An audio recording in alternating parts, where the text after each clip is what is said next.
Paz do Senhor Jesus, igreja. Amém. Paz do Senhor Jesus, povo de Deus. Amém. Abra sua Bíblia, por gentileza, no livro do profeta Isaías, capítulo de número 49.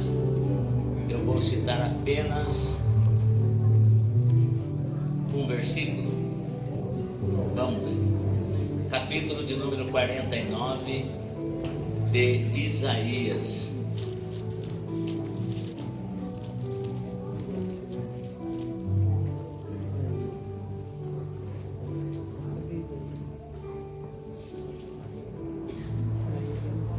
Isaías capítulo 49 e o verso de número 15.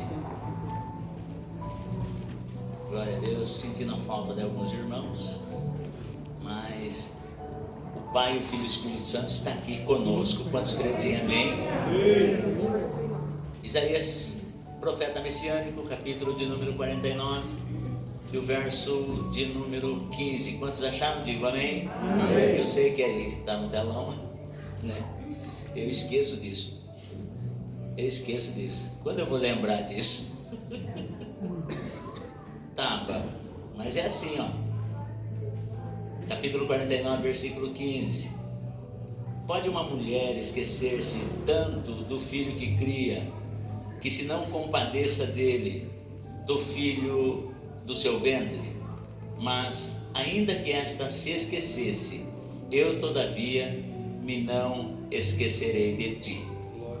Eu vou ler mais uma vez. Pode uma mulher esquecer-se tanto do filho que cria, que se não compadeça dele, do filho do seu ventre? Mas, ainda que esta se esquecesse, eu todavia me não esquecerei de ti. Amém, irmãos? Amém. Amém, irmãs? Amém. Assente-se, por gentileza. Se você puder aplaudir o nome do Senhor Jesus, as palmas são para Ele.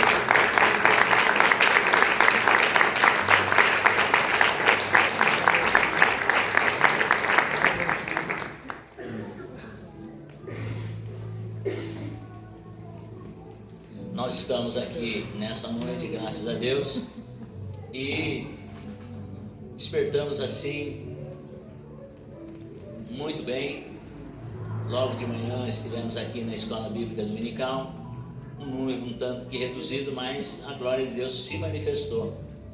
E aí passamos o dia na companhia de pessoas agradáveis também, né? Nossos familiares. Eu acredito que os irmãos também passaram da mesma forma, por hoje nós estarmos homenageando as nossas mães, aqueles que a têm, e outros ficaram na memória, porque depois que eu saí daqui do estudo bíblico, eu fui até o anexo do pronto-socorro do Piracicamini fazer uma visita para o nosso irmão José. Ele se intitula como Lagoa, e ele faz questão que a gente o chame por Lagoa, né? O nome dele é José, e ele falou: pastor Salu, eu vou estar congregando com os irmãos lá. Tem estado conosco na escola bíblica dominical, foi conosco no retiro espiritual e está nos cultos conosco aqui, horas em Santa Terezinha, com o nosso irmão pastor Roberto. Só que a saúde do nosso irmão José, ela anda um pouco que debilitada. Na sexta-feira, se não me falha a memória, eu estive na UPA da Vila Resende, porque a filha dele me ligou que ele não estava bem, estava lá internado, esperando fazer alguns exames, e eu fui lá, orei, ungi ele, e agora ele foi transferido aqui para o anexo do UPA Piracicamini.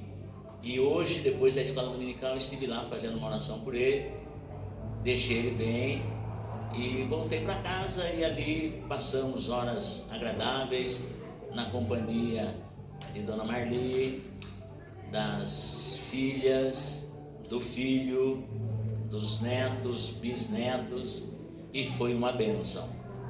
E a hora passou tão rápido, irmãos, que já é hora de nós voltarmos para o culto. E a hora que nós estávamos voltando, até mesmo lá em casa, eu agradeci primeiramente a Deus por nos conceder esse dia, que desde as primeiras horas, ocupando-nos nas coisas de Deus, e principalmente nessa data de hoje. E quando eu estava voltando do pronto-socorro, encontrei um amigo meu, e ele disse assim: nossa, seu Salu, eu perdi a minha mãe. essa data para mim é muito marcante, porque quando eu perdi a minha mãe foi próximo do Dia das Mães. Então é uma data que a gente fica bastante comovido, a gente fica bastante consternado. E quem tem a mãe é uma alegria muito grande. E eu disse isso lá em Santa Teresinha: quem não tem é algo assim estranho você falar, não tenho mais mãe. Eu não tenho mais mãe. Tá? Eu estou com meu pai, que ele completou agora em abril, dia 30 mais precisamente, 92 anos. Meu pai está lúcido e cita versículo da Bíblia, e tem hora que ele fala assim, Marcos 15, versículo 16, filho. Eu falo, pai, 92 anos.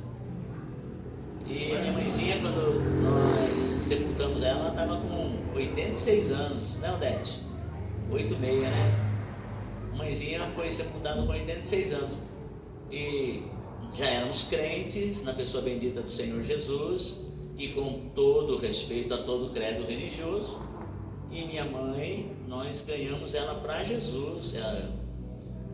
E conversando com ela sobre servir a Deus, como servir a Deus, que Cristo não é religião, Cristo é salvação.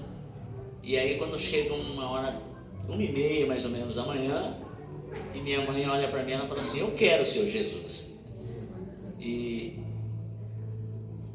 batizamos ela, e ela sentando aqui nas cadeiras, não aqui, no outro salão que nós estávamos, minha mãezinha com os cabelos branquinhos, e ela cantando, desde o dia que aceitei Jesus, a minha vida se transformou. Glória a Deus. Mas eu tinha uma preocupação tão grande, e eu estou dentro da mensagem, viu? Eu tinha uma preocupação tão grande, porque a pergunta minha, meu Deus, como vai ser quando eu perder minha mãe? Se minha mãe tivesse uma dor de cabeça, eu já ficava preocupado. Mas aquele medo da perda, o que acontece se eu perder minha mãe? E é uma coisa tão linda quando você está em Cristo. Você entende aquilo que o apóstolo Paulo diz, principalmente em 2 Coríntios 5,17: se alguém está em Cristo, nova criatura é. As coisas velhas passaram, eis que tudo se fez novo. Aí um dia nós estávamos nos preparando para ir para a reunião de ministério, servindo a Deus, pastoreando a igreja agora. Minha mãezinha com 86 anos, ela aceitou a graça com 82, passou pelas águas do Santo Batismo aos 82 anos, e com 86 o Senhor recolheu. Mas era uma segunda-feira, nós estávamos preparando para ir numa reunião de ministério, e a minha irmã Odete, faça assim, Odete. Minha irmã Odete liga para mim e diz assim, mano, a mãe morreu, o que eu faço? Acabou de morrer, o que eu faço? Falei, olha, chama o SAMU para eles atestarem o óbito, e eu já vou estar indo aí. Da onde eu estava mesmo, liguei para o meu pastor na época, eu falei, olha, eu não vou participar da reunião, porque eu tenho óbito na minha família. Amém, irmão Samu. Mas eu indo para a casa da minha mãezinha, uma paz tão grande, Felipe Rossi, uma alegria tão grande, que, irmãos, a certeza da salvação é algo que não tem como descrever. Uma alegria tão grande, porque o Senhor recolheu minha mãe. O Senhor recolheu a minha mãe. E eu vejo aqui na igreja, os irmãos têm a sua mamãe, cuidem da mamãe de vocês, zelem pela mamãe de vocês e honrem a mamãe de vocês. Porque eu estou com 63 anos de idade, mas ainda que eu tenha certeza da salvação da minha mãe, mas é estranho você dizer, eu não tenho mais mãe. Porque mãe é algo tão presente na vida da gente, irmãos. E você vê, biblicamente falando, que normalmente quando nós falamos sobre mãe, nós falamos de mãe com seus filhos pequenos. Mas nós precisamos entender que mãe é uma missão para a vida toda e para toda a vida. E muitas pessoas esquecem disso. Muitas pessoas se esquecem disso. Mãe é uma missão para a vida toda e para toda a vida. Eu citei aqui Isaías 49:15, que Deus usa o profeta para falar a respeito do amor dele para com nós seres humanos. E Deus usa a figura materna. Porque, irmãos, se tem um amor que podemos assim dizer que se iguala ao amor de Deus, é o amor de mãe. É o amor de mãe. A mãe, repare isso. O filho pode ser o maior problemático da parada. Pode ser mas é aquele que a mãe vai dar todo o cuidado. Não, sei lá, deveria pensar dessa forma, mas muitas mães eu já ouvi dizer, aquele filho que dava mais trabalho, a mãe olhava e dizia assim: mas você, pro mais bonzinho, pro mais certinho, você sabe se virar. Você, se entrar em qualquer situação, você tira de letra. Mas o seu irmão não. Ele precisa mais de ajuda. Eu ouvi muitas mães dizendo isso. Mãe, não sei por que a senhora se preocupa com aquele fulano lá. Vive dando dor de cabeça. Tira da senhora noites de sono. E não quer fazer isso, não quer fazer aquilo. E é ele que a senhora está mais preocupada, mãe. É porque ele precisa mais. E o apóstolo Paulo, ele vai dizer que para um grande pecador há um grande salvador, porque onde abundou o pecado, superabundou a graça. Então, se tivermos que comparar o amor de Deus com alguém, o Espírito de Deus usa a vida do profeta Isaías, usa os lábios do profeta Isaías para fazer uma comparação. Pode, é a pergunta que o profeta faz, pode uma mulher esquecer-se tanto do filho que cria, que se não compadeça dele, do filho do seu ventre? Pode? Há uma interrogação e eu acredito uma pausa, porque trazendo para o lado maternal, você vê que a mulher, quando ela tem o bebê, e é naquela fase de amamentação, não tem como ela esquecer. Porque quando chega a hora do neném mamar, o seio começa a doer, começa a vazar. A mamãe fala: ó, já está na hora de dar de mamar. Aí o Senhor fala assim: pode porventura que uma mulher esqueça do filho que cria, do filho do seu ventre? Não tem como esquecer. Mas ainda que esta viesse a se esquecer, eu todavia não me esquecerei de você. O amor de Deus é tão lindo, tão maravilhoso, que muitas das vezes nós achamos que Deus não olha para nós. Nós olhamos e achamos que Deus não se preocupa conosco. O amor de Deus, ele vai além. Porque nós falamos assim, em termos de uma comparação, porque a mãe, ela ama, protege e cuida do filho. E o amor de Deus, ele vai além, porque João, no capítulo 3, versículo 16, ele diz que o amor de Deus vai além do que o amor da figura materna. Porque a mãe, ela vai fazer de tudo para proteger o seu filho. A mãe vai fazer de tudo para dar o bom e o melhor para o seu filho que ama, que cria, o filho do seu ventre, ao qual ela gerou 9 meses. Mas o amor de Deus vai além, porque Deus deu o seu Filho unigênito, para que todo aquele que nele crê não pereça, mas tenha a vida eterna. Essa é a certeza de que Deus não se esquece de nós. Porque ao contrário da mãe que protege o seu filho, que quer o seu filho para si, Deus, ele deu o seu Filho unigênito, para que todo aquele que nele crê não pereça, mas tenha a vida eterna. Mas olha só a importância que Deus dá para as mães.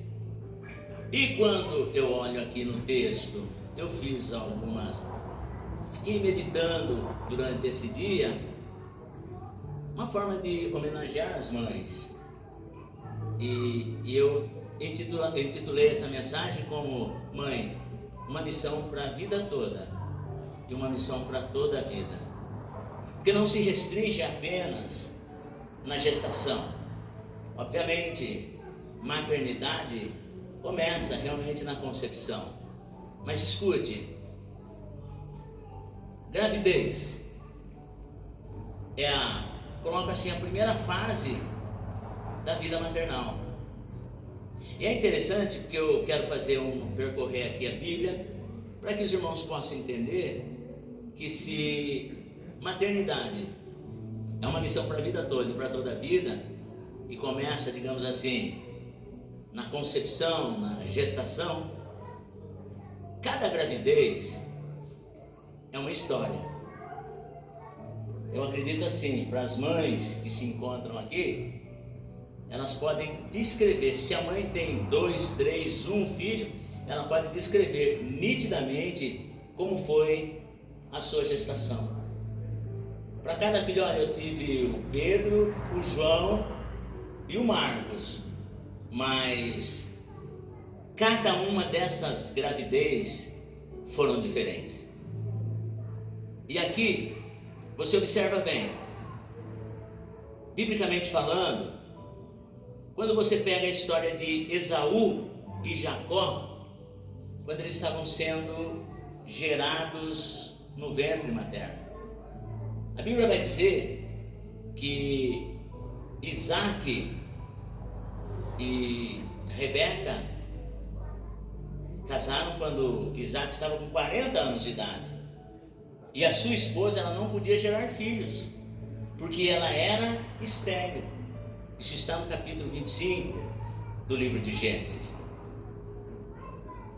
E Isaac orou insistentemente para que o Senhor fizesse uma obra e curasse o ventre de sua amada Rebeca. E a Bíblia vai dizer que agora ele está com 60 anos, a sua amada engravida.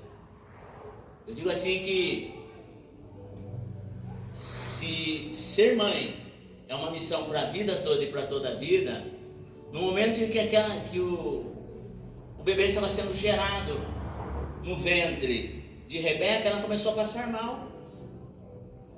Ela começou a sentir-se muito mal. E a Bíblia vai dizer que ela vai consultar ao Senhor o porquê que a gestação está sendo dessa maneira. E o Senhor responde para ela que 2 nações havia no seu ventre. Ou seja, você está grávida de gêmeos. E os seus bebês que estão ali no seu ventre são do sexo masculino. E eles representam nações. E eles estão brigando entre si, logo no ventre. Então a experiência que Rebeca teve na sua gestação era que os seus filhos estavam se pegando no ventre. Então cada gestação é uma história. Os filhos estão brigando no ventre, eles estão lutando no ventre. Tanto é que quando nasceu o mais velho, foi-se dado o nome de Esaú, porque ele era todo ruivo, e apegado ao calcanhar dele veio o outro, e foi-lhe dado o nome de Jacó. E ele nasceu segurando na mão do seu irmão Jacó, o que luta, o que suplanta. Mas essa história dessa mãe, por nome Rebeca, que ficou muitos anos sem ter experiência maternal, e de repente, quando ela engravidou, concebeu 2 filhos e ali eles lutavam no ventre. Você vê uma outra história, por exemplo, no livro de Gênesis, a respeito de Agar. Quando Agar engravidou de Abrão, ainda não era Abraão, Agar foi uma sugestão de Sarai, mulher de Abrão, porque Sarai, ela não podia engravidar, e ela estava se sentindo mal com isso, porque na antiguidade as mulheres que não engravidavam, elas eram tidas por amaldiçoadas. Não que a Bíblia diz que elas eram, mas elas tinham-se como amaldiçoadas. Por quê? Porque o judeu, o povo hebreu, eles associavam quantidade de filhos como bênçãos, e a falta de filhos como maldição. E isso estigmatizava a mulher do patriarca Abrão. E eles saíram de Ur dos Caldeus, amando de Deus, que no capítulo 12 de Gênesis, você ouve o Senhor dizendo: sai-te da tua terra, da tua parentela e da casa de teu pai, para a terra que eu te mostrarei, e far-te-ei uma grande nação, abençoar-te-ei, engrandecerei o teu nome, e tu serás uma bênção. Ali no capítulo 12 de Gênesis você vê pelo menos 7 bênçãos, 7 promessas que Deus fez ali a Abraão. E ele sai conforme Deus tinha dito, e segundo o escritor aos Hebreus, sem saber para onde ia, que Deus não direcionou: ó, você vai para tal lugar. Ele saiu pela fé. Só que 10 anos nessa trajetória, porque Abraão estava com 75 anos quando ele saiu de Harã, na Mesopotâmia. E agora 10 anos se passaram, e a esposa de Abraão disse assim: olha, nós estamos caminhando pela fé conforme Deus falou com você, mas até agora eu tenho sido impedida de gerar. Mas eu tenho uma serva egípcia, sugestão da mulher de Abraão, Sarai. Eu tenho uma escrava egípcia, entra a ela e eu serei edificado do filho que ela te der. E Abraão consentiu com a sua mulher Sarai, consentiu com ela, mas não consultou a Deus. E essa história você vê que muitas das vezes as mães de hoje sofrem muito por conta da ansiedade. E a ansiedade é um sério problema, porque ela faz com que nós tomemos decisões que lá na frente isso vai nos ser muito caro. Então, no dia de hoje, mãe, analise a sua vida. Você tem agido com ansiedade? Você tem consultado a Deus nas suas decisões? Tem conversado com o teu esposo a respeito de decisões que vocês precisarão tomar? Não hajam pela emoção da carne, porque o nascimento de Ismael não foi plano de Deus, mas foi um projeto da carne. E isso traz consequências seríssimas até hoje. Os bombardeios que nós estamos vendo lá no Oriente. E aí estou falando de maternidade, missão para a vida toda e para toda a vida. E que cada gravidez é uma história. A Bíblia diz a respeito dos 2 filhos de Isaac com Rebeca, por nome Esaú e Jacó, que eles foram gerados, e a experiência que ela passou quando ela estava grávida dos meninos. Mas agora eu já entrei no capítulo 16 do livro de Gênesis, onde nós estamos vendo Agar, que agora, por sugestão de Sarai, mulher de Abrão, eles se relacionam, e a Bíblia diz que ela engravida. Agar engravidou. Mas a experiência que Agar passou na gestação não foi nada boa, porque a gravidez, ela, além de mexer com seu aspecto físico, que a mulher, quando ela está grávida, ela muda alguns aspectos físicos, engorda, e aí na questão emocional, às vezes ela fica mais emotiva. No caso de Agar, mexeu com o psicológico dela. Agar se achou que ela era agora a esposa legítima de Abrão. E quando ela engravidou, ela já começou, ao invés de acatar as ordens da sua senhora, ela começou agora a retrucar as ordens da sua senhora. Porque quem estava carregando o príncipezinho no ventre era Agar, não era Sara. E aí ela começou a se achar que ela era a dona da casa legítima. E quando ela começou a agir dessa maneira, a Bíblia vai dizer que Sarai, a mulher de Abraão, afligiu-a e fez com que ela fugisse. Então a experiência de Agar na gestação é que ela foi expulsa da casa da sua senhora. E a Bíblia vai dizer que pensa uma mulher agora, uma criança sozinha, vagando pelo deserto, olha só, vagando pelo deserto, sem saber para onde ia, errantemente pelo deserto, mas a Bíblia diz que o anjo do Senhor encontrou Agar no deserto. Eu não sei que deserto você encontra, mas nesta noite o Espírito de Deus me trouxe aqui para dizer que nesse deserto em que você se encontra, o anjo do Senhor vai de encontro com você. E a Bíblia vai dizer que, olha, escute só, Agar agora com o seu bebê no ventre, e ela encontra um ser que ela nem sabe, não contou para ninguém. E esse ser disse assim para ela: Agar, serva de Sarai, de onde vens e para onde vais? Talvez Sarai fale: mas quem falou para esse homem que eu sou serva de Sarai? Quem falou de mim para ele? Não, ela simplesmente disse: eu venho fugido da casa da minha senhora. E o anjo disse assim para ela: volte para lá, humilha-te debaixo da mão da tua senhora, porque estás grávidas, terás esse bebê, é um menino, e você vai chamar ele de Ismael, porque eu tenho ouvido a tua aflição.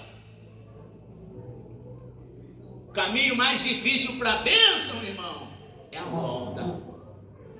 Mas aonde ela ia? Com o bebê no ventre. E ela volta para sua senhora. E lá tem aqueles acertos: minha senhora, eu vim aqui pedir perdão. E contou talvez a história. E o nome do menino foi Ismael. Isso mostra que Abrão e Sara honraram Agar, porque ela se humilhou, falou que o nome seria Ismael, e eles deixaram que o nome fosse Ismael. Porque quando nós nos humilhamos, Deus nos exalta. Eu não sei, tem crente sendo humilhado, talvez no seu trabalho, talvez na sua casa, talvez no seu bairro, mas entra pelo caminho da humildade. Quando você entra pelo caminho da humildade, há um degrau de exaltação esperando por você, porque é Deus que nos exalta. Então você vê a experiência de Agar, gestacionalmente falando, que quando ela ficou grávida, ela foi expulsa da sua casa. E é tão tremendo essa questão. Estou falando de missão para a vida toda e para toda a vida, porque se você pegar no Evangelho de Lucas, você vai ver João Batista, profeta, último profeta do Antigo Testamento, último profeta do Antigo Testamento, o precursor do Messias. Às vezes nós olhamos a pessoa, as pessoas olham para você, muitas das vezes julgam você, mas não conhecem a tua história. Isso eu estou pregando na direção do Espírito de Deus, que existem homens, mulheres pensando em parar, pensando em desanimar, porque as pessoas estão rotulando você, estão apedrejando você, e o meu Deus me trouxe aqui para dizer: não pare, não desanime. Estão atirando pedra, estão te caluniando, estão te apontando, mas eles não conhecem a tua história. Eu conheço a tua história. Você está na mão do Senhor, meu. Você está na mão do Senhor, irmã. Não fica preocupado com o que dizem a teu respeito, porque se você estiver errando, eles vão falar. Se você estiver acertando, vão falar. Mas não se preocupe, Deus conhece a tua história. E aí você vai para o Evangelho de Lucas, você vê um casal de pessoas idosas, Zacarias e Isabel, ambos irrepreensíveis, servindo ao Senhor. E quando chega na fase adulta das nossas vidas, muitas das vezes, chega-se à seguinte conclusão: mas será que valeu a pena? Nós servimos a Deus tanto tempo, alimentamos sonhos por tanto tempo. Olha, Zacarias, a idade chegou e eu não trago comigo a satisfação, o prazer, o sonho de gerar filhos. Eu não tenho isso comigo, Zacarias.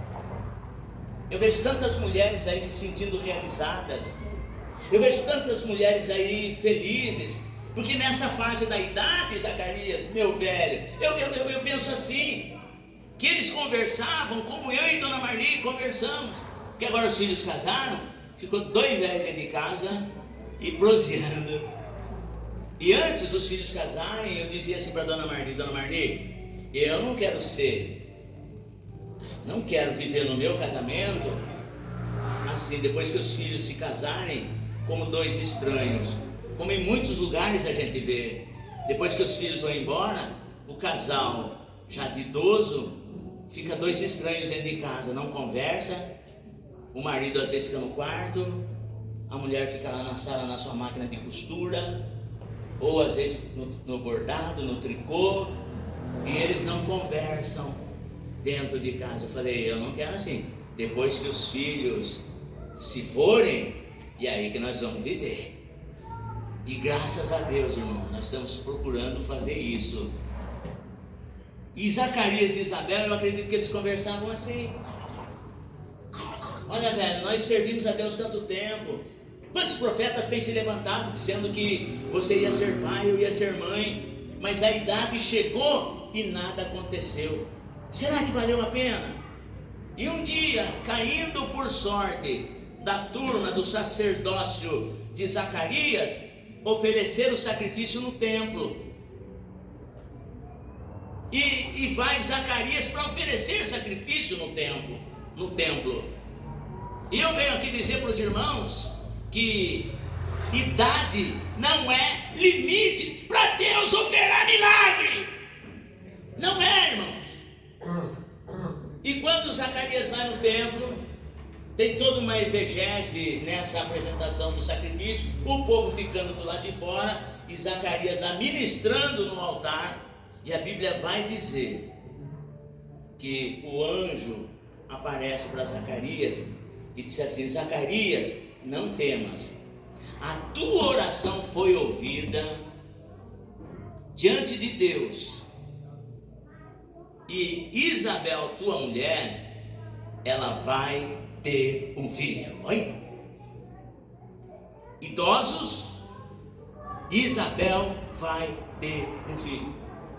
E hoje começa a falar a respeito do filho que Isabel, já idosa, e Zacarias também idoso, eles teriam. Mas chega um momento que Zacarias falou: mas como que vai acontecer isso? Eu vou conjecturar aqui. Olha o bagaço que eu estou. E minha mulher, Isabel, é estéril. E hoje falou: olha, por conta de você ter duvidado dessas boas novas que eu estou te dando, porque eu sou Gabriel que assisto diante de Deus, eu fui enviado para trazer essas boas novas para você, e você duvidou. Por conta dessa dúvida, ficarás mudo até que essas coisas se cumpram. E o povo do lado de fora estavam estarrecidos porque Zacarias estava se demorando no templo, e as pessoas estavam achando que ele tinha morrido, que talvez ele estivesse em pecado. Então quando ele fosse oferecer algum sacrifício lá, ele caiu fulminado, e eles estavam com medo, preocupados em relação a isso. Mas quando terminou a ministração, Zacarias sai pálido e mudo. E as pessoas: irmão Zacarias, Pai do Senhor, aconteceu. Irmão Zacarias, o que aconteceu? Zacarias mudo. Voltou para casa. O tempo foi passando. Isabel foi tomando forma de mulher grávida. Primeiro mês, segundo mês, terceiro mês. E Zacarias mudo. Quando o menino nasceu, ele foi apresentado para colocar o nome. Deus abriu a boca de Zacarias. Mas no caso de Isabel, estou falando de missão para toda a vida e para a vida toda. Que cada gestação ela tem uma história. E Isabel, o seu marido, ficou mudo 9 meses, enquanto o bebê estava se desenvolvendo no ventre.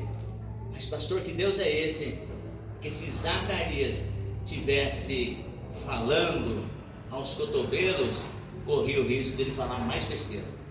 Deus segurou ele 9 meses de boca fechada, até que se cumprisse, porque lá no templo ele duvidou. Então a gestação de Isabel trouxe o silêncio do seu marido Zacarias. E o que dizer de Maria? Maria, quando o anjo chega para ela, uma jovem, nunca tinha tido nenhuma experiência, e o anjo fala assim para ela: salve agraciada, o Senhor é contigo. Mas como assim? Que saudação é essa? E o anjo começou a explicar para ela que ela ia estar gerando um filho no ventre. E ela dizia assim: mas como vai acontecer isso, visto que eu não tenho conhecido varão? E o anjo falou: não te preocupes, porque descerá sobre ti a virtude do Espírito Santo, a sombra do Altíssimo te cobrirá, porque o que será gerado em ti é do Espírito Santo. E agora Maria começa a desenvolver no ventre a gravidez do Filho de Deus. Só que ela estava noiva. Estou falando que a maternidade ela começa na concepção, isso para os irmãos entenderem. E quando ela chega para o seu noivo, para José, fala: bem, eu tenho algo para te contar. José fala: Maria, pode falar, filha, sabe que entre nós não tem segredo. Pois é.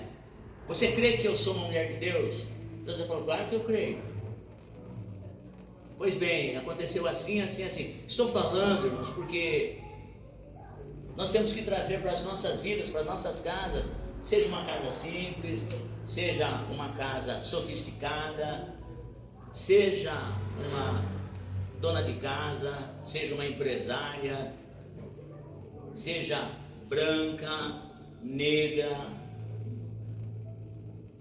vermelha, amarela, enfim, rica, pobre, mas sendo mãe, cada gravidez, cada gestação tem uma história. E é importante que nós conversemos sobre isso. Eu achei tão lindo. Eu fui visitar uma senhora esses dias aí, e o filho dela falava assim com tanta alegria. E pergunta, irmão Salu, quem sou eu para ela? E essa senhora, ela falava assim: esse é o meu filho mais velho. E ele falava assim: mãe, fale para ele com quantos quilos eu nasci. E ela começava a contar a história da gravidez dele. E foi em cima dessa experiência que Deus me deu essa mensagem. E ela falava assim com tanto orgulho: ele nasceu e falou os quilos que o menino nasceu. Deu trabalho, irmão Salu. Os médicos falaram: isso não vai nascer, é muito forte. Tá aí. Eu falei: você entendeu por que ele nasceu forte daquele jeito? Para estar carregando a senhora aqui agora. E foi em cima dessa experiência que Deus me deu essa mensagem, que cada gravidez tem uma história.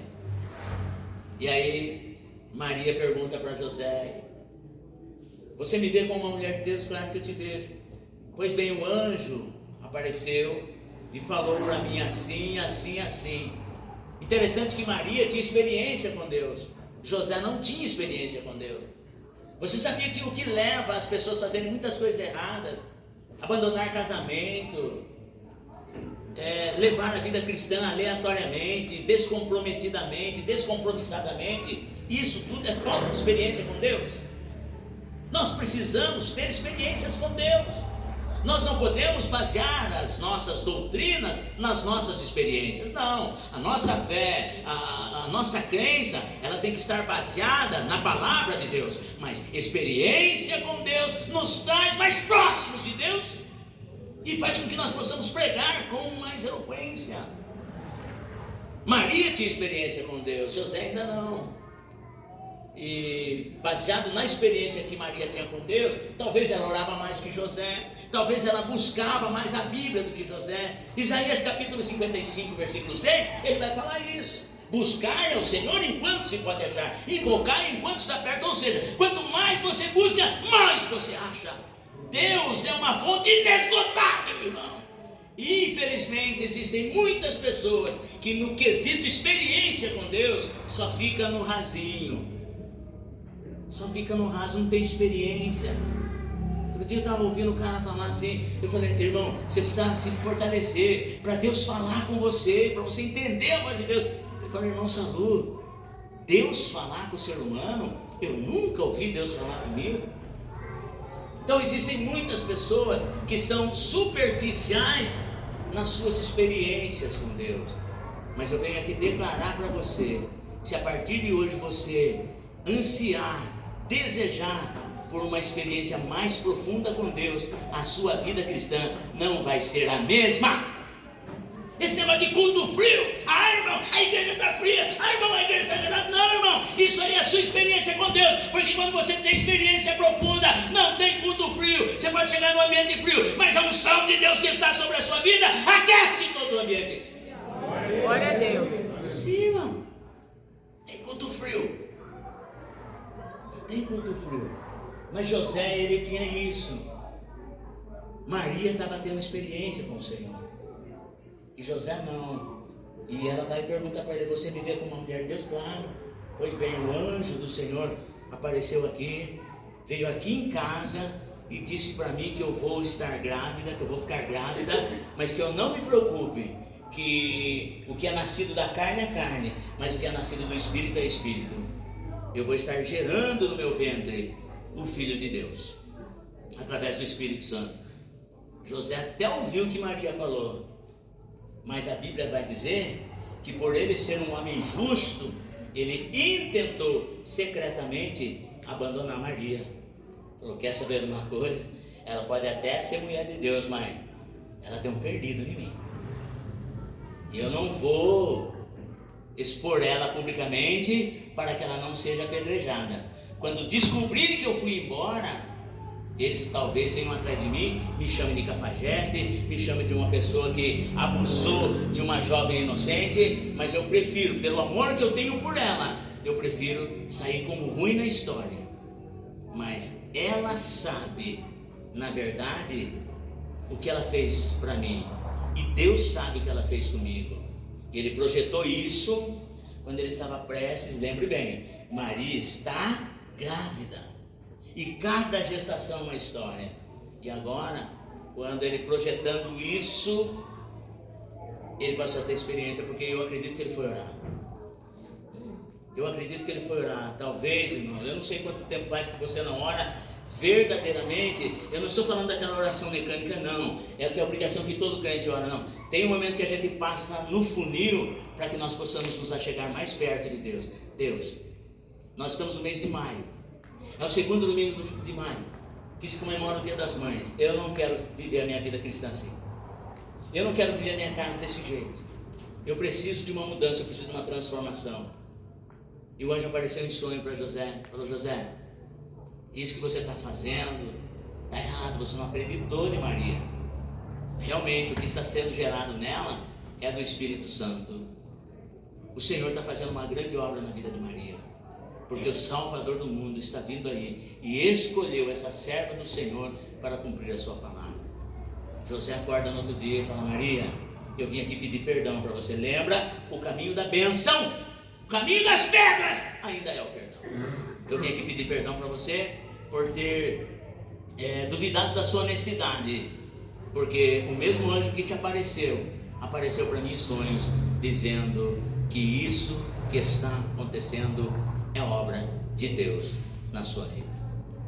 Então, a experiência de Maria, gestacionalmente falando, é que ela quase foi abandonada pelo noivo às vésperas do casamento, quando o plano de Deus veio na vida dela.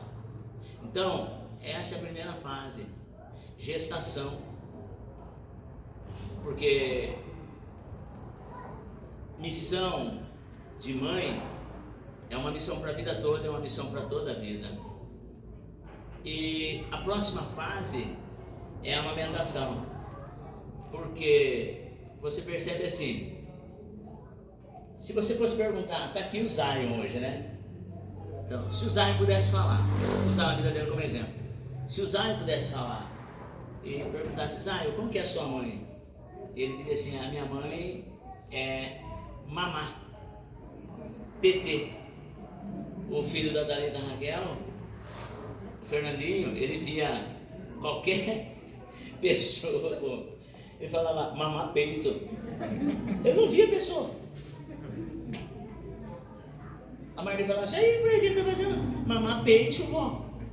Ele chegava na mãe dele, onde tivesse, ele, mamá peito. Então, nessa fase da amamentação, o filho, ele nem vê a mãe. Ele só vê a fonte da alimentação. Ele só vê o tetê, ele só vê o mamá. Então, essa fase tem a gestação, estou falando da missão, da vida toda e para toda a vida. Você se lembra disso? Você se lembra quando você estava grávida do seu primeiro ou dos seus filhos? Tem mulher que fala, eu não gosto nem de lembrar, porque na gravidez dos meus filhos eu sofri bastante. Tem muitas mulheres que não têm uma boa lembrança da gestação dos seus filhos. Tem outras que em muitos casos precisaram esconder a gestação. Então cada gravidez é uma história, cada gestação é uma história. E a fase da amamentação é nessa fase que o bebê, ele não vê a mãe, ele só vê a alimentação dele. E junto com essa fase, que eu vou colocar assim como primeira infância, que vai do nascimento até os 11, 12 anos, porque daí entra uma outra fase da vida da mãe, porque nessa fase da amamentação, a mãe não dorme direito. O bebê, enquanto ele está com a barriguinha cheia, ele dorme, mas deu fome, ele vai chorar e quer mamar. E nessa fase também começam a surgir algumas doenças, gripe, resfriado. Não é assim, irmã Aline? Quantas noites em claro com o seu filho, com a sua filha? E quantas noites em claro, Wellington, com o Zay? Dona Grazi, passou e passa, né? Não é assim, irmã Aline? Então essa fase é uma fase assim que as crianças elas vão adoecendo, mas para adquirir resistência. É mudança de tempo e etc, dor de ouvido, cólica e um monte de coisa. E nisso, os pais, né, mais precisamente a mãe, passa às vezes noites em claro, mas é uma fase que vai passar, porque faz parte dessa primeira infância, e aí vai até os 11, 12 anos, onde começa a entrar a fase da pré-adolescência. E aí que a mãe pira, porque ser mãe de adolescente é complicado. Escute, eu passei agora da fase da amamentação, primeira infância, 4, 5, 6 anos, idade escolar e tudo mais, e eu estou chegando agora na fase dos 12 anos em diante, mãe. E aí você vê que a mãe pira. Para você ter noção, o Jairo, um dos príncipes da sinagoga, ele tinha uma filha de 12 anos. E ele disse assim para Jesus, falou, eu quero que o senhor vá na minha casa, porque a minha filha está quase morta. Jesus fala assim, eu irei e darei saúde, vou lá. E quando Jesus vai, os irmãos sabem daquela história lá da mulher do fluxo de sangue, eu pulo ela, mas quando Jesus chega na casa de Jairo, no caminho alguém fala assim, ó, não adianta você levar o mestre lá, porque a sua filha já morreu. Jesus olha para Jairo e fala, não temas, crê somente. Quando Jesus entra na casa de Jairo, estava lá os instrumentistas, o pessoal lá todo fazendo o funeral da menina, que já ia começar a qualquer momento. Os instrumentistas, as carpideiras, estavam todas lá. Pessoas que eram pagas para chorar no funeral. E Jesus, quando ele chega, ele diz assim, não chorem, porque a menina não está morta, mas ela dorme. As pessoas começaram a rir dele, porque estavam lá as carpideiras, estavam lá os instrumentistas, que eles eram pagos, foram contratados para fazer o funeral. E quando viram que Jesus falou, não fiquem tristes, não chorem, porque a menina não está morta, mas ela dorme, acharam que Jairo foi contratar um piadista, alguém para alegrar o ambiente. Então, quando Jesus falou, não temas que a menina não está morta, mas dorme, todo mundo começou a rir dele, falou, esse cara, Jairo trouxe mais um para fazer o funeral. Mas Jesus, ele fala sério, e ele não permitiu que as pessoas que continuassem nesse espírito negativo permanecessem no local. Tirou todo mundo para fora, chamou só os pais da menina, Jairo e a esposa, e além dos seus discípulos Pedro, Tiago e João, e foram até onde a menina estava. Quando chega lá, Jesus põe a mão na menina e diz, Talita cumi, que traduzido é, menina, a ti te digo, levanta-te. E a menina, com 12 anos de idade, se levantou. E eu falo assim, que ter filho nessa faixa etária é complicado, porque se a gente entrar na pilha deles, eles não vão comer o que precisa, eles vão comer o que eles querem. E nós acha bonito, né? E a gente acaba dando um monte de guloseimas, um monte de porcaria, e aquilo não traz bem para a saúde dos nossos filhos. E aí depois que Jesus fez o milagre na vida da menina, a menina voltou à vida, Jesus falou assim, não fale para ninguém desse milagre aqui, mas dê comida para ela. Vocês quase perderam a filha de vocês por entrar na pilha dessa menina aí, 12 anos. A mãe fazia aquele prato de comida, não, mãe, eu não quero, faz biquinho, o que você quer comer? Aí eu quero nuggets. Filha, você precisa comer. Aí mãe, eu já comi na casa da menina, não quer. Nós fomos no McDonald's. Os pais quase perderam a menina. Então, se mãe é uma missão para a vida toda e para toda a vida, temos que ser, vocês mães, sejam boas nutricionistas dos seus filhos. Adolescente, não entre na pilha, porque o negócio. E você pode ver também Jesus com 12 anos, filho de Deus, mas a Bíblia diz que ele crescia como homem, em estatura física e no espírito. Mas Maria, achando que Jesus estava com eles no caminho, ficou tranquila. E aí percebeu-se que Jesus não estava, e procura com um, procura com outro. Jesus com 12 anos, terminou a festa, eles todos voltando para casa. Maria falou, ele deve estar com algum parente. E 3 dias procurando o menino, não acha. E dá aquele desespero de José, e dá aquele desespero de Maria. E começa a procurar um, começa a procurar no outro, não acha.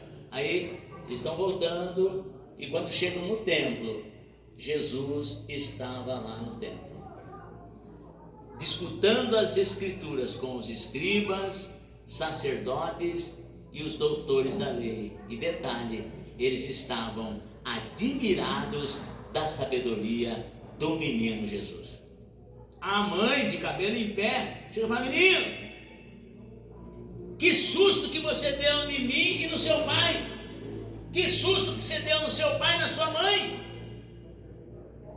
Aí fala, mas por quê?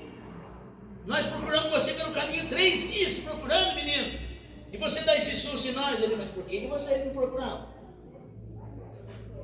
Vocês foram, eu continuei aqui. É só. Aliás, não sabiam que me convinham tratar das coisas do meu pai? Mas ele era sujeito, ele obedecia. Então, esse ponto aqui sobre adolescência, eu acho muito interessante, porque na questão da alimentação, muitas das vezes nós não queremos questionar os filhos. As mães muitas das vezes não querem questionar. Então dá aquilo que o filho quer. E isso pode trazer alimentação espiritual também. O que é que os nossos filhos estão alimentando espiritualmente? A Bíblia diz assim que nem só de pão viverá o homem, mas de toda a palavra que procede da boca de Deus. Assim como Jairo e a sua esposa, mãe dessa menina de 12 anos, quase perderam a filha dentro de casa, quantos pais estão perdendo os filhos dentro de casa, com essa idade? Agora nessa tal da internet dos desafios, ultimamente uma jovem de 8, 9, 10 anos, ela estava na casa dos avós. Imagina o trauma para esses avós. Estava na casa dos avós, quando a avó foi olhar lá em cima da cama, de bruços, chamou, a menina não atendeu. Quando virou, ela estava encharcada de desodorante que ela tinha inalado, porque viu que tinha um desafio dessa natureza na internet, e ela topou o desafio e foi embora. E sem contar naquele outro menino que injetou borboleta no seu corpo. E sem contar a outra menina que também no mesmo desafio do desodorante, quando foram ver a boca da menina, estava todinha tomada de desodorante, porque aceitou o desafio na internet. O que é que os nossos adolescentes estão se alimentando? Jairo quase perdeu a sua filha por falta de alimentação, alimentando-se de besteiras. O que é que os nossos filhos estão alimentando? O que é que nós estamos dando de comer para os nossos filhos? Se mãe é uma missão para a vida toda e para toda a vida, guarde bem isso. Esse é o primeiro ponto. E o segundo ponto nessa fase, que as mães piram realmente nessa fase, no caso de Maria, ela chegou até a esquecer Jesus no templo. Ela esqueceu Jesus no templo. E essa fase é preocupante por dois pontos. Por quê? Primeiro, muitas das vezes as mães se distraem. Ah não, o filho está lá. Cadê seu filho? Falou, não, está lá no computador, está lá no quarto. Você lembra, Tatiana, uma vez? Taizinha era pequena, e nós morávamos lá no Noivo da Colina, e eu escutava ela gritar, todo mundo, nós estávamos na sala lá, escutava ela chamar a Thalita, Tó, Tó. Mas por que será que está isso? Não tem problema, né, Thaís? Tá. E aí Thalita foi ver o que estava acontecendo com a irmã dela. Ela pegou um cordão e começou a se enrolar toda lá no beliche. E ela não conseguia se desenrolar. E ela estava quase morrendo asfixiada na casa do vô. Lembra disso, Tatiana? Te lembra disso? Vou falar que nem o rapaz lá. Te lembra disso? Então, e às vezes nós olhamos, nós nos distraímos. Cadê seu filho? Ah, meu filho está lá no quarto. Aí está lá jogando videogame com os amiguinhos dele. Está lá no quarto. E às vezes ele está lá no quarto, já não está mais nem lá. E outro ponto, que Maria, graças a Deus que ela esqueceu Jesus no templo. Outro ponto que eu achei interessante é que às vezes nessa faixa etária os adolescentes, eles acabam dando perdido nos pais. Dando perdido nos pais. Esses dias eu ouvi uma psicóloga lá dizendo: pais, mães, vocês que têm filhos adolescentes em casa, procurem. Isso não é invasão de privacidade, é cuidado com os nossos filhos. Procurem conhecer as redes sociais dos seus filhos. E ela disse assim, ó, e tem um detalhe: quando vocês forem pesquisar examinar, investigar, quer um conselho? Tome Rivotril. Ela falou bem assim: tome Rivotril. Porque está acontecendo tantas coisas e tem adolescentes dando perdidos em pai e mãe por aí. E depois não adianta botar a mão na cabeça e dizer: eu não sei aonde foi que eu errei. Tem um filme aí na Netflix a respeito de adolescentes. E as pessoas começaram a comentar a respeito desse filme. Eu falei: eu quero ver. Realmente. Coisa que eu não sabia é esse tal de emojis. Meu, eu vou falar assim, apatetado.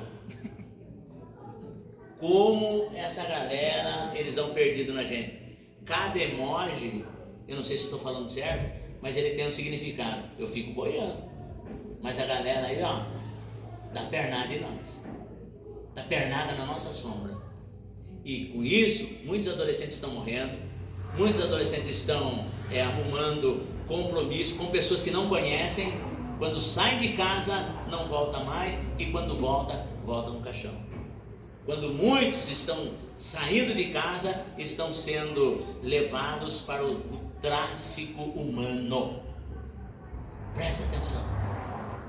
Porque essa fase da adolescência, não generalizando, mas nós temos que estar atentos com os nossos adolescentes. E o fato de Jesus ficar no templo lá é para essa geração. Pais, fiquem atentos. Se você tiver que levar o seu filho no templo, não deixe o seu filho perdido dentro do templo. Porque o pior lugar para se perder é dentro do templo. Então nós temos que fazer trabalhos. Obviamente que igreja não é lugar de entretenimento. Não pensa só em entretenimento. Mas esse Family Day que nós estamos fazendo aí, com que propósito? É que os pais estejam junto com os filhos. Porque a nossa bandeira é a nossa família no altar de Deus. Mas vocês têm que estar juntos. Os pais têm que estar juntos e investir na educação espiritual dos seus filhos. Tem muitos pais que acham que é a igreja que tem que educar os seus filhos. Não. Sobre Deus, Pai, Filho e Espírito Santo, eles têm que aprender em casa. Na igreja nós vamos ensinar a doutrina bíblica, a doutrina apostólica. E quando nós fizermos algum projeto na igreja, não seja o primeiro, porque o primeiro é o seu pastor, mas seja o segundo junto com o pastor. Você tem que estar juntos. A sua família, você pode não ganhar ninguém lá fora. Você não pode ser um esmero pregador para trazer multidões para Jesus, mas faça como Noé. Se eu não ganhar ninguém, eu não vou perder a minha família para o diabo. Repreenda isso em nome de Jesus. Repreenda isso em nome de Jesus. Porque ser mãe é uma missão para a vida toda e para toda a vida. Aí tem a terceira fase. Eu já vou rapidamente, vou encerrar aqui, porque são duas fases que eu queria falar ainda. A fase da sogra. A fase da sogra. Ser mãe é uma missão para a vida toda e para toda a vida. A fase da sogra é assim, ó. Existem sogra que sofrem, porque nessa fase os nossos filhos, eles começam a namorar. Eles começam a se relacionar, porque nós não criamos filhos para nós. Criamos filhos e filhas para que eles constituam família, para que se cumpra na vida dos nossos filhos aquela palavra que se cumpriu na nossa. Portanto, deixará o homem seu pai e sua mãe, unir-se à sua mulher e serão ambos uma só carne. Glória. Casamento heterossexual. Glória. Um homem e uma mulher. Nós temos que pregar isso nas nossas casas, temos que viver isso e temos que preparar os nossos filhos para isso com oração, jejum, estudo da palavra. Deus, família, igreja. É assim. E aí nessa fase os filhos, eles começam a namorar. E é importante que venham para os pais, para a mãe, e falar: olha, eu conheci um moço. Hoje está falando isso na escola bíblica dominical.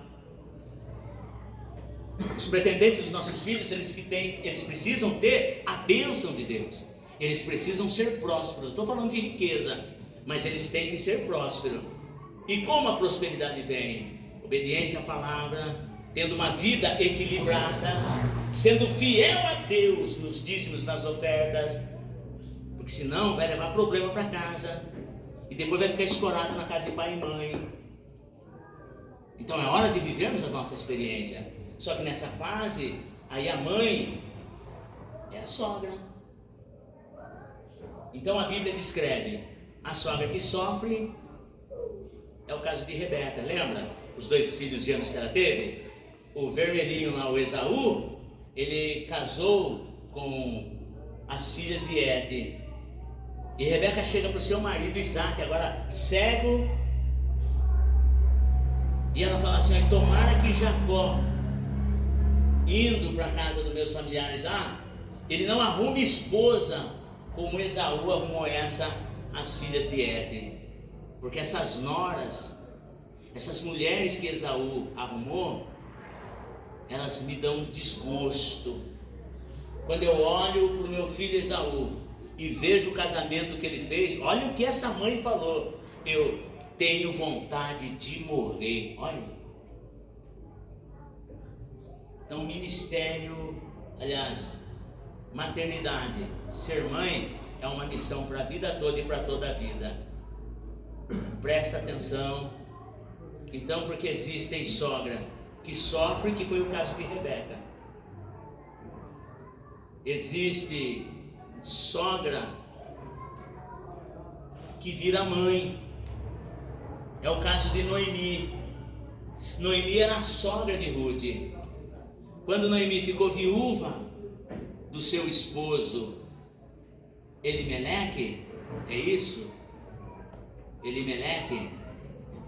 Quando Noemi ficou viúva de Elimeleque, ainda restaram seus 2 filhos, Malom e Quilion. Ambos eram casados com 2 moabitas.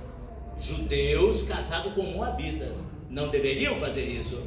Mas como o pai Elimeleque saiu fora da direção de Deus, então a família toda se descambou. Foram peregrinar nos campos de Moabe. Homens que tinham promessas de Deus. Saíram da casa de pão e foram peregrinar nos campos de Moabe. Chega lá nos campos de Moabe, morre Elimeleque.